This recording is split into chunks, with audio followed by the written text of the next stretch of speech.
എല്ലാവർക്കും എൻ്റെ പുതിയ വീഡിയോയിലേക്ക് സ്വാഗതം. ഈ വീഡിയോയിൽ ഞാൻ പറയാൻ പോകുന്ന വിഷയം, ഞാൻ ഇന്ന് ഒരു വലിയ ഷോപ്പിംഗ് കോംപ്ലക്സിൻ്റെ ബേസ്മെൻറ്റ് ഏരിയയിൽ കാറ് പാർക്ക് ചെയ്തതിന് ശേഷം ഇറങ്ങുമ്പോൾ അവിടെ പൊതുവെ കാറ്റോട്ടമൊന്നുമില്ല. കാരണം ബേസ്മെൻറ്റ് ആയതുകൊണ്ട് തന്നെ എല്ലാ വശത്തും ഭിത്തിയാണ്. അപ്പോൾ അവിടെ ഒരു മൂലയ്ക്കായിട്ട് ഒരു കാറ് കിടപ്പുണ്ട്. ഡ്രൈവർ സീറ്റിൽ തന്നെ ഒരാൾ സുഖമായിട്ട് കിടന്നുറങ്ങുന്നുണ്ട്. അപ്പോൾ AC ഇട്ടാണ് അദ്ദേഹം ഉറങ്ങുന്നത്.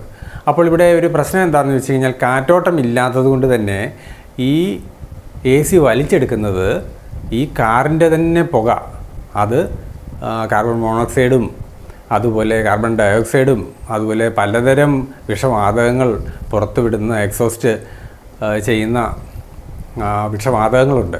അത് തന്നെ ഈ AC ഇയാളുടെ കാറിലേക്ക് തിരിച്ച് വലിച്ച് കയറ്റും. ഓക്സിജൻ്റെ അളവ് കുറയുകയാണ് ചെയ്യുന്നത്.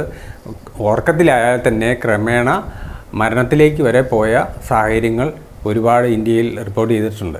അപ്പോൾ നാം ഓർക്കേണ്ട ഒരു പ്രധാനമായിട്ടുള്ളൊരു കാര്യം എന്താണെന്ന് വെച്ച് കഴിഞ്ഞാൽ, പാർക്ക് ചെയ്യുന്ന സ്ഥലത്ത് നല്ല കാറ്റോട്ടം ഉണ്ടെങ്കിൽ ഇതൊന്നും വിഷയമല്ല.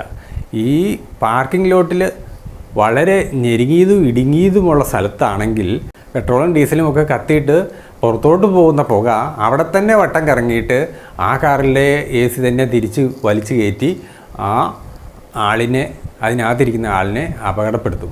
പ്രത്യേകിച്ച് ഉറക്കമായതുകൊണ്ട് തന്നെ ക്രമേണ ബോധക്ഷയത്തിലേക്ക് പോയാൽ ശരിക്കും ആ ഡ്രൈവർ അത് അറിയുന്നില്ല. അപ്പോൾ നിങ്ങൾ ഓർക്കും, ഇങ്ങനെയുള്ളവരോട് എന്താണ് ഇൻഫോം ചെയ്യാഞ്ഞത് എന്ന് ചോദിക്കും.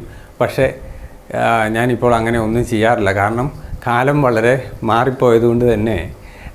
ഒരു ഉദാഹരണം പറയുകയാണെങ്കിൽ തന്നെ എനിക്ക് ഒരുപാട് എക്സാമ്പിൾസ് ഉണ്ട്. അതായത് ട്രെയിനിൽ ജോലിക്ക് യാത്ര ചെയ്യുമ്പോഴേക്കും ഈ ഫോണും വിളിച്ച് ട്രെയിനിൻ്റെ ആ ഡോറിൻ്റെ വശത്തായിട്ട് പലരും നിൽക്കുന്ന പലരോടും ഞാൻ പറയാറുണ്ട്, അകത്ത് സീറ്റുണ്ട്, അകത്ത് ഇരിക്കാമെന്നൊക്കെ പറയാറുണ്ട്.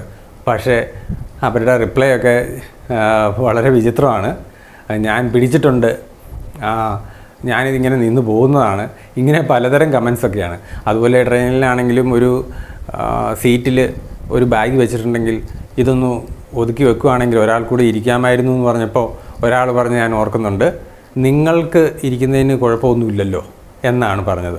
അപ്പോൾ ഇവിടെ നമ്മളൊരു നല്ല കാര്യമാണെങ്കിലും ഇപ്പോഴത്തെ മാറിയ സാഹചര്യത്തിൽ, അതായത് അഴുക്കായ കാലഘട്ടത്തിൽ ആർക്കും ഒരു നിർദ്ദേശമോ അല്ലെങ്കിൽ ഒരു സജഷൻ പോലും കൊടുക്കാൻ പറ്റാത്ത കാലമാണ്. കാരണം എങ്ങനെയാണ് ആൾക്കാർ റിയാക്ട് ചെയ്യുന്നതെന്ന് നമുക്ക് ആർക്കും പ്രവചിക്കാൻ പറ്റത്തില്ല. അതുകൊണ്ട് ഇപ്പോൾ ഞാൻ ഇങ്ങനെയുള്ളതൊന്നും പറയാറില്ല.